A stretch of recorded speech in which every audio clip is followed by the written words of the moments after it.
Thank you, Mai. The Philippine Nuclear Research Institute says it has not detected radioactive gases from North Korea's nuclear testing site, a day after the reclusive country said it set off an underground nuclear test. Patricia De Leon has this report. Despite North Korea's announcement it has carried out its third nuclear test, the Philippine Nuclear Research Institute says it still considers the test a seismic event. PNRI Director Alumanda de la Rosa says the institute will wait until the Comprehensive Nuclear Test Ban Treaty Organization confirms that indeed North Korea set off a nuclear explosion. We go by the position of the CTBTO, and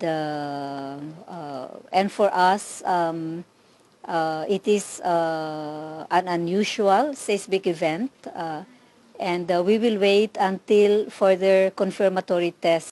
The CTBTO is an Austria-based international organization responsible for ensuring that no nuclear explosion goes undetected.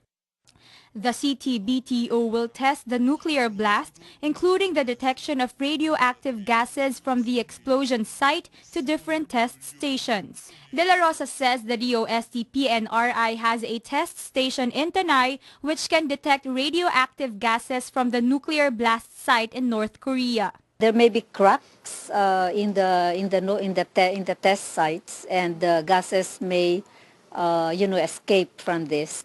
And this is the reason why CTBTO,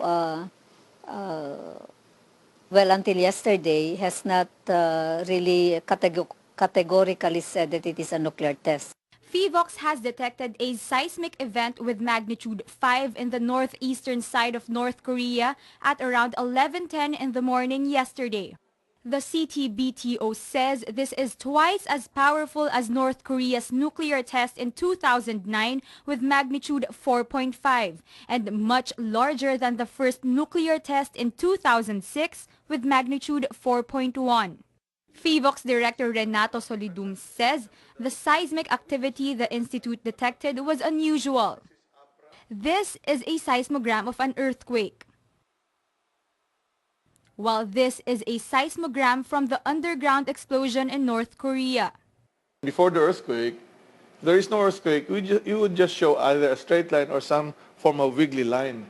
But then, at some point, when the first wave arrives in a particular seismic station, it will increase in amplitude. Now, after that, it will taper off, and then another phase of the earthquake will arrive.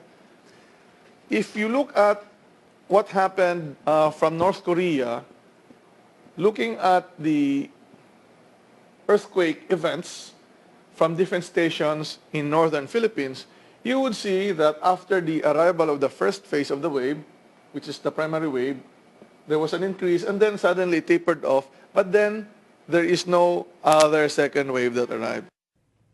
PNRI and PHIVOX did say the country was spared from the fallout from the nuclear test. I believe there would be no significant effect or any effect at all to the Philippines, like in the previous two nuclear tests.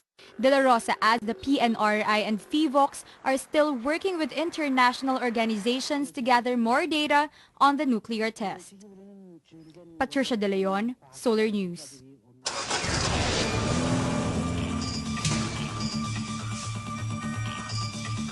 Let's get the latest on the road from Hazel Dizon. She's reporting live from EDSA Estrella in Makati. Hazel?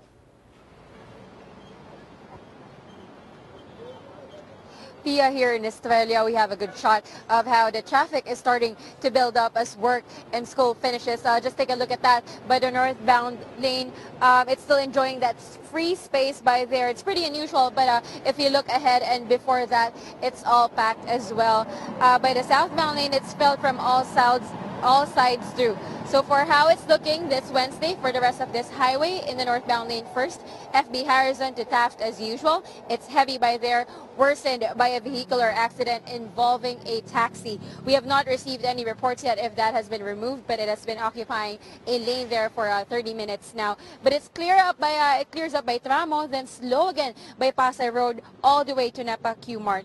Now for the southbound lane, it's moderate to heavy from Monte de Piedad to Buendia, but clears up pretty well after that. You won't have any problems approaching Macapagal Boulevard. Now going to C5, there are lots of road activities right now, from class dismissals in Ateneo and Miriam, from drainage and road repair by CP Garcia and P. Tuazon. So expect delays when you hit those areas. But hey, C5 is still looking good. Just watch out for those, and the slowly building up traffic by Market to Eastwood in the northbound lane, but southbound is looking tip-top. And that's what's out there on the roads right now. Stay alert, guys. Pia? Thank you, Hazel Dizon, reporting live from Makati. Justice Secretary Laila De Lima says the criminal code is now being revised by her department. De Lima says some provisions in the code are already outdated and that additional provisions are now needed. She adds guidelines on how to handle antitrust complaints are already being finalized and will be released by March 1st. President Aquino welcomed Miss Universe 2012 first runner-up Janine Tugonon and Miss Tourism International Rizini Alexis Gomez in Malacanang. Earlier today, the president congratulated the two beauty queens and wished them well in their future endeavors. Gomez is the second Filipina to win the Miss Tourism International title after besting 55 other candidates. Tugonon, on the other hand, clinched the second highest title in last year's Miss Universe pageant. Senator Panfilo Lacson denies he is gay as insinuated by Senator Miriam Santiago in a radio program earlier today. In the interview, Santiago said that she will reveal all of Lacson's sins, including his sexuality. Lacson replied with a text message sent to the media saying that he is not gay and he does not intend to be one. The feud between the two senators started when Lacson alleged that Santiago is using Senate funds for her personal use. Attending Mass has become a tradition for many Filipino Catholics on Ash Wednesday, which ushers in the Lenten season, a time for penance, reflection, and fasting. Kimberly Go tells us more. Ash Wednesday signifies the start of Lent and is celebrated 40 days before Easter Sunday. This signifies the 40 days Jesus spent in the desert fasting to prepare himself for the task God has given him. For Filipinos, attending Mass on Ash Wednesday has become a religious and even cultural tradition. I attend Ash Wednesday because it's been our ritual every Ash Wednesday and Wednesday, me and my family since I was a kid. And I think this is my way of giving back to the community, especially as a Catholic. Nakaugalian ko na. So ever since I was a kid, my parents always takes me to church, and every celebration that the Catholic Church celebrates, we also celebrate. This is very important because this is the time that we commemorate the start of Christ's suffering. But to others, it also signifies the renewal of faith in the Lord. It means growth in my relationship with the Lord and the Church. It means growth in my relationship with other people also, and as a person. It really helps me a lot. Vice Rector of the EDSA Shrine Church, Father Benjamin Deogracias Pajota says not all understand the real meaning of Ash Wednesday or Lent, which is why the celebration of Mass has evolved into the application of ashes on the forehead after the homily to invite more parishioners to attend the whole Mass. They must realize that the ashes do not tell or do not show that they are very holy, that they are in line with the church prescription. But this is for us to realize that we all need conversion, that the crosses on our foreheads must show that we are all sinners, that we need God's compassion and mercy. Ash Wednesday signifies the start of Lent and the start of the yearly call for conversion, almsgiving, and fasting and prayer.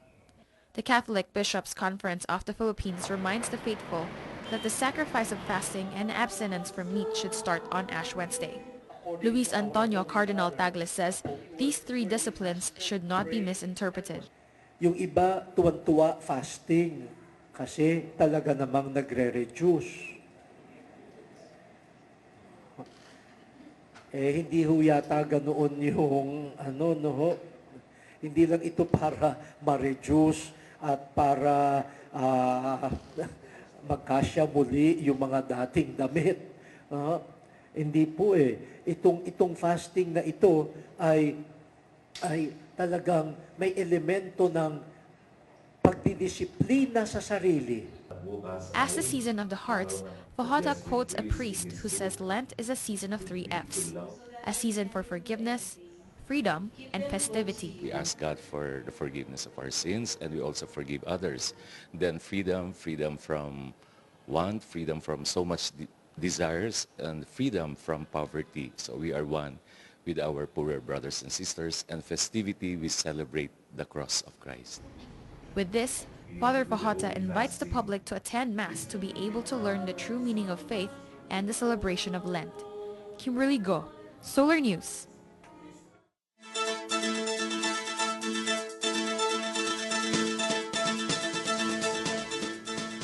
The Philippine stock market records a new all-time high for the country's main index. The 16th time the record has been broken. Today's trading closed at 65.27 points, 1.05% higher than yesterday's close. The trading's intraday high was at 65.31 points. The Department of Transportation and Communication says the Ninoy Aquino International Airport Terminal 3 will be fully operational by December this year. In addition, DOTC Secretary Emilio Abaya says the Cagayan-Iligan Airport project will be ready by April. Abaya adds that the department is now working on the bidding for the Panglao and Palawan airports. Meanwhile, the Light Rail Transit Line 1 extension project now has 4 bidders. Abaya says bidding for the LRT project will take place this May. The Commission on Elections rules out manual polls in the upcoming elections after reviewing the positive report from its Technical Evaluation Committee, or TEC. COMELEC Chairman Sixto Brillante says except for a reservation on the source code for precinct count optical scan machines, the TEC report contains nothing but good news for the COMELEC. Brillante said the findings of the TEC on the machines were up to par, so much so that the committee did not even call for another round of mock elections.